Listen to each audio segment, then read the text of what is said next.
et bienvenue sur la chaîne d'Axal dédiée à la Russie aujourd'hui. Je suis Alexandre Stefanescu, nous sommes en mai 2021 à Moscou.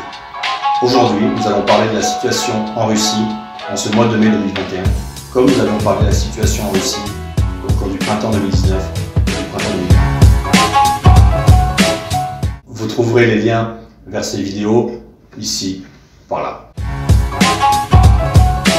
La Russie, comme toutes les économies du monde, a souffert en 2020, de par la pandémie de Covid-19 bien entendu, mais également de par la chute du prix des hydrocarbures mondiaux, du pétrole notamment, qui ont directement impacté son économie. La Russie a connu en 2020 deux grands épisodes épidémiques. Le premier au printemps, au début de la crise mondiale du Covid. Les autorités russes ont alors choisi de répondre par des confinements et des lockdowns assez stricts, notamment à Moscou, dans les grandes villes du pays. Et puis ça s'est un peu calmé durant l'été. À l'automne 2020, il y a eu une seconde flambée beaucoup plus importante en nombre apparemment que la première. Mais là, les autorités russes ont décidé de laisser le pays ouvert, donc elles n'ont pas réitéré et répété les erreurs du lockdown et les erreurs du confinement.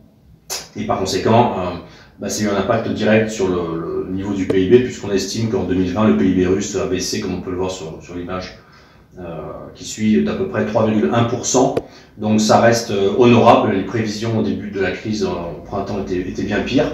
Et puis surtout, si on compare les résultats de la Russie et les résultats des autres économies occidentales notamment, bien la Russie s'en est plutôt bien sortie. Sur le plan sanitaire purement démographique, évidemment, la situation a été un petit peu moins bonne. L'épidémie a vraisemblablement beaucoup circulé à travers le grand territoire russe. Et si les chiffres officiels du comité Covid-19 en Russie indiquent un peu moins de 200 000 morts pour l'année 2020, la surmortalité est plutôt proche de 330-340 000 morts. Donc c'est une hausse de 18% par rapport à l'année précédente. Donc on peut imaginer quand même que le virus a beaucoup circulé en Russie, notamment en province, et il a mis sous pression le système sanitaire russe. Voilà, donc c'est peut-être le prix à payer pour avoir l'économie qui ne s'arrête pas. Ça c'est une chose, mais voilà, les choses importantes aussi, c'est de comprendre comment est-ce qu'on vit en Russie aujourd'hui, quelques mois après cette seconde vague. Malgré le fait que la Russie a atteint un plateau, visiblement maintenant ça ne baisse plus. Tout le monde se demande s'il y aura un troisième épisode. Aujourd'hui, personne ne le sait, mais tout est ouvert. Depuis l'automne dernier, en fait, les restaurants sont ouverts, les administrations fonctionnent, les bars sont ouverts, et donc les gens vivent plus ou moins normalement. Ils ont le masque dans les transports publics, mais ça s'arrête là, ils n'ont pas le masque dans la rue. Donc la Russie, là-dessus, les autorités russes ont permis un cadre de vie pour les gens qui est bien meilleur, possiblement, que les situations qu'on a connues en Europe. Et il faut lire à ce sujet l'article remarquable de Ekaterina Kopylova, dans Valeurs Actuelles. L'article s'appelle Aller simple pour une vie normale, et où elle raconte un petit peu la différence d'ambiance en arrivant de Paris lorsqu'on se pose à Moscou, et que donc en fait on habite dans une société qui est ouverte dans le bon sens du terme. Du point de vue de l'économie russe, voilà un petit peu ce qu'on peut dire. Évidemment, la crise de 2020 a vu une chute du rouble. Le cours de l'euro est passé d'autour de 68 roubles au printemps dernier à plutôt autour de 90. Donc il y a une perte de valeur forte de la monnaie russe, mais dans les choses qu'on peut dire, c'est que le rouble semble s'être stabilisé à un niveau assez bas, autour de 89-90 roubles pour 1 euro. Et depuis plusieurs mois maintenant, il est assez stable, donc on peut penser que les autorités russes ont laissé couler et laissent flotter le russe aujourd'hui et ne le soutiennent plus.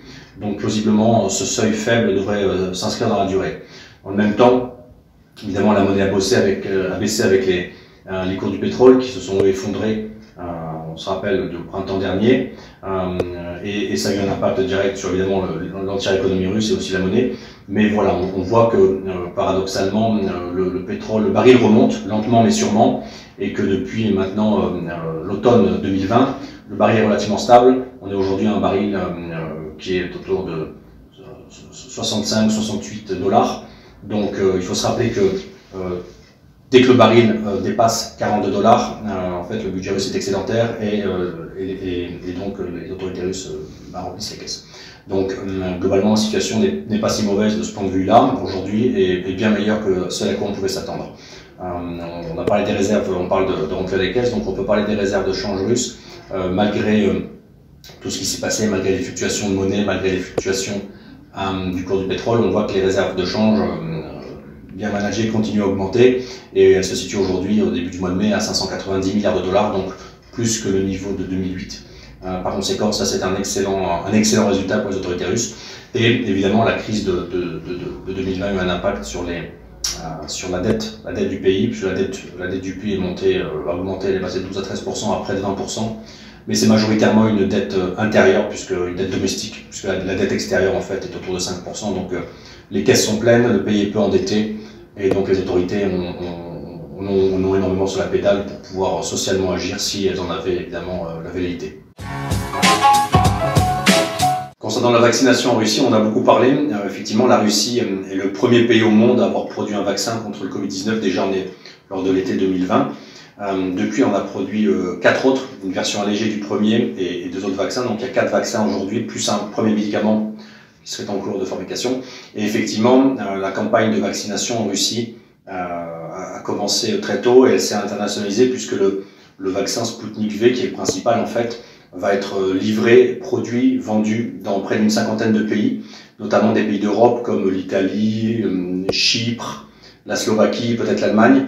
On attend toujours la France, mais également dans d'autres pays du monde, notamment au Brésil, en Inde ou encore en Corée du Sud. C'est un vaccin qui est réputé peu cher, très efficace du point de vue des différentes analyses internationales à son sujet et surtout qui coûte très peu cher. En Russie, la campagne de vaccination a commencé tôt, elle a eu du mal à partir, les Russes sont plutôt sceptiques sur les vaccins, et c'est vrai que le fait de vivre un petit peu sans contrainte, contrairement à l'Europe, ne donne pas envie de changer son cadre de vie. Donc voilà, les autorités ont vraiment mis à disposition du peuple la possibilité de se vacciner de façon très simple. On peut par exemple se vacciner quand on est russe par une application sur le téléphone, en 2-3 clics on s'inscrit. On peut se faire vacciner dans les centres commerciaux, dans les parcs, dans les zones publiques, même dans les agences de recrutement. Non, c'est pas vrai. Mais globalement, voilà, on peut se faire vacciner à peu près partout.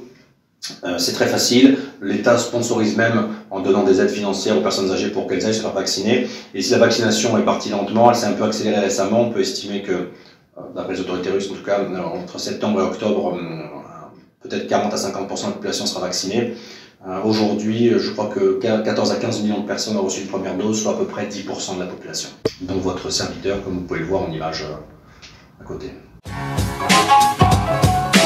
Concernant le marché du travail, la situation a été assez compliquée en 2020, puisqu'évidemment la crise et le confinement ont eu des impacts absolument très forts sur l'économie, et donc les entreprises ont cessé d'embaucher, les employés se sont retrouvés mis à distance. Dans tous les cas où les gens n'étaient pas officiellement déclarés, ils se sont retrouvés sans salaire, donc ça a été assez compliqué en 2020 en Russie, et officiellement le chômage aurait doublé pour atteindre 7-8 millions de chômeurs.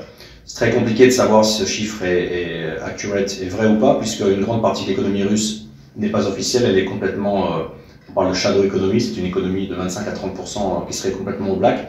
Par conséquent, on peut imaginer quand même que le chômage a explosé, mais que le fait que le PIB n'ait pas trop baissé sur l'année semblerait indiquer que globalement la situation s'est bien redressée assez rapidement au moment de l'automne, à partir de l'automne 2020, et du reste, les analyses internationales à ce sujet ont montré qu'à la fin de l'année, si on prend Moscou en ville pilote évidemment, par rapport aux autres capitales mondiales, Moscou était la deuxième capitale au monde avec le chômage le plus bas après Pékin. Par conséquent, la situation était presque revenue déjà à son niveau d'avant-crise. Aujourd'hui, en mai 2021, on peut imaginer que dans les grandes villes, en tout cas, la situation est presque revenue à son niveau d'avant-crise, en sachant que voilà, les employés russes ont pris des habitudes de travailler à distance, que le mode à distance est vraiment développé, il s'est ancré dans les mœurs, et que par conséquent, ça a très fortement digitalisé en Russie, et ça a très fortement passé à distance, donc il y a vraiment des grands changements. Mais on peut imaginer que là, on est revenu dans les dynamiques de marché de candidats que nous connaissions avant la crise. Concernant les étrangers, c'est beaucoup plus compliqué, puisque la fermeture des frontières en avril 2020 a fait en sorte que la plupart des étrangers qui n'avaient pas de titre de séjour de résidence, mais juste des visas de travail ou des visas business, même des visas de travail hautement qualifiés, les fameux VKS, ne pouvaient pas sortir ni rentrer de Russie. Les autorités russes ont donc prolongé la validité de ces visas par tranche de 3 à 6 mois, jusqu'à ce mois prochain de juin 2021.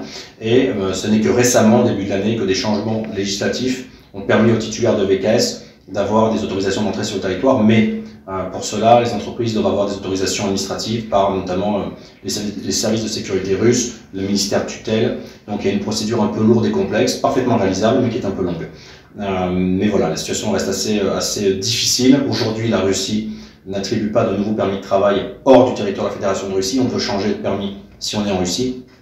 mais il serait compliqué d'obtenir un nouveau permis de travail en étant à l'extérieur de la Fédération de Russie. Donc les choses devraient, selon toute vraisemblance, évoluer dans le bon sens à partir du mois de juin, on peut imaginer, ou alors les autorités russes vont décider de prolonger encore 3 mois jusqu'à septembre. Mais on peut être optimiste sur le fait que peu à peu, durant l'été 2021, les choses reviennent un peu plus à la normale.